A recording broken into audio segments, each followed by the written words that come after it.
Hi everyone, I'm Katie Rose Watson with the Rose Table, and I am joined by Rosarian Paul Zimmerman, and we are answering some of your top rose questions. We of course did a longer series about pruning roses, but we thought we would give you some quick tips today. So Paul, take it away. What are some of your top tips for pruning roses? Yeah, pruning roses. First of all, the height depends on what you want the rose to do. If you want more flowers, prune it higher. If you want bigger flowers and longer stems, prune it lower. That's a general rule of thumb you want to work with.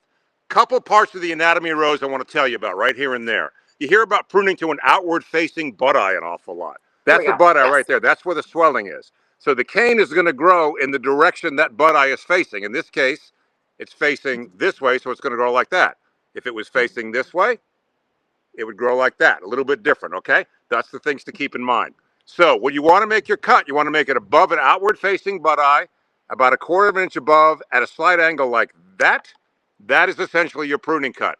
That influences the direction it goes. That's one of the keys. When you hear outward facing bud eye, that's the bud eye. The direction it's growing in is the direction it's going to face away from the center of the plant. That's the basic pruning tip that I can give you. Outward facing bud eye, and start to prune when the forsythia bloom, or about 6 to 8 weeks before your last frost.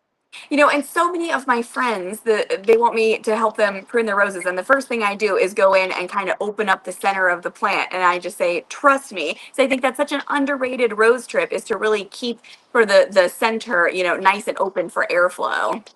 Exactly, yeah. Keep it open for airflow. That helps with disease resistance. It also just helps the plant from getting cluttered and growing in. You can also, if you have crossing canes, the wind can rub them, they can callus. So anything you can do to open it up is a really great idea. But yeah, that's the essential parts of pruning.